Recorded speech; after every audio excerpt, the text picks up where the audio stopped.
Good morning and welcome back for our fourth Anchored in the Word morning reflection.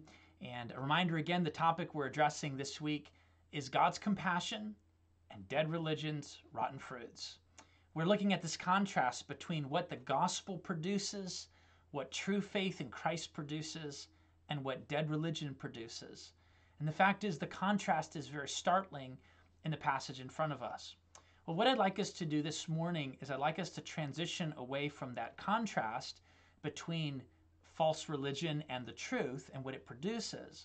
And I'd like us to see how God dealt with this individual who was spiritually blinded to his condition and how he handled that when he was publicly challenged in the synagogue after healing this woman. So let's go ahead and take our Bibles again, please, and let's turn to Luke chapter 13. We're looking at verses 10 through 17 together. We'll read it and then we'll look at how Jesus dealt with this man. Here's what it says. And he was teaching in one of the synagogues on the Sabbath. And behold, there was a woman which had a spirit of infirmity, 18 years, and was bowed together and could in no wise lift up herself. And when Jesus saw her, he called her to him and said unto her, Woman, thou art loosed from thine infirmity. And he laid his hand on her, and immediately she was straight and glorified God. And the ruler of the synagogue answered with indignation, because that Jesus had healed on the Sabbath day, and said unto the people, There are 6 days which men ought to work. In them therefore come and be healed, and not on the Sabbath day. The Lord then answered him and said, Thou hypocrite, doth not each one of you on the Sabbath loose his ox? Ought not this woman, being a daughter of Abraham, whom Satan hath bound lo these 18 years, be loosed from this bond on the Sabbath day? What an amazing account. So as this woman comes in and Jesus sees her, he speaks to her, he touches her, he heals her. And then the guy who's in charge of the synagogue, he stands up and he rebukes Jesus in front of all of these people. And he basically says there are 6 days in a week to take care of this problem. And if she wanted to be healed, she could have done it any other day. Now, why did he do this? Well, it's because he was a calloused man. He was spiritually blind. He wasn't considering the implications of what was right in front of him. Well, the question is, how did Jesus handle this? Well, Jesus could have just sat to the side and said, well, I've been falsely accused, but I'm not going to defend myself. That's not what Jesus did. Jesus handled this man very wisely, and he was quick to address the issue. He didn't back down. So let's look at what it says in these verses. We see God's wisdom demonstrated in verses 15 to 17. It says, Then the Lord answered him and said, Thou hypocrite, doth not each one of you on the Sabbath loose his ox?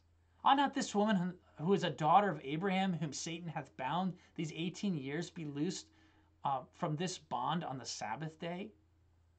When he said these things, all his adversaries were ashamed, and all the people rejoiced for all the glorious things that were done by him. Now, what does this show you? It wasn't just the guy that spoke up who was angry with Jesus. There were other people who were thinking the exact same thing. And Jesus' actions humbled those who were arrogant. And it also confronted this contrast between the two. And it also pointed people to himself to glorify God. So notice the details. He confronted their hypocrisy. He says, Thou hypocrites, what you're saying you don't believe. Who you present yourself to be is not who you are. What you say that you are and what you say you believe, it's not true. That's what he's saying. Hypocrites. He confronted the hardness of their hearts toward the dignity of this woman. He says, don't you take your animal and loose them on the Sabbath day?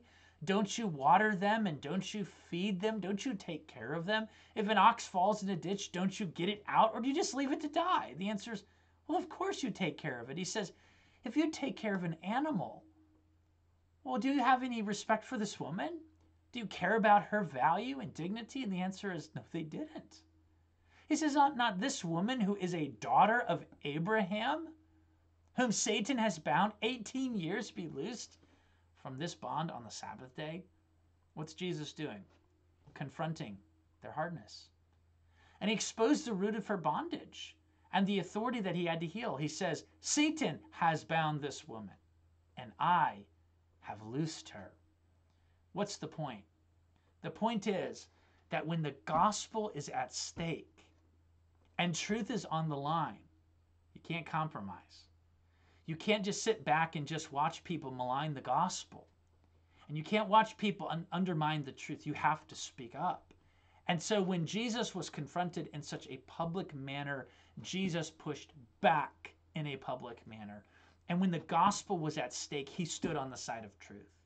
And we have to do that sometimes. There are times that we are forced, not because we're looking for a fight, but we're forced to speak the truth because it has been so undermined that if no one speaks, then the truth will be maligned and people will be given the impression that in fact it's not true. I think of the proverb that says, answer not a fool according to his folly, lest you be like him. Answer a fool according to his folly, lest he be wise in his own conceits. Confront a false teacher in his folly, lest those who hear his message continue on in that deception. That is the sense of the text in front of us. Hope that gives you some things to think about this morning. Lord willing, tomorrow we'll wrap up our study by giving you a couple of final practical thoughts. Have a blessed day. We'll see you tomorrow. Bye now.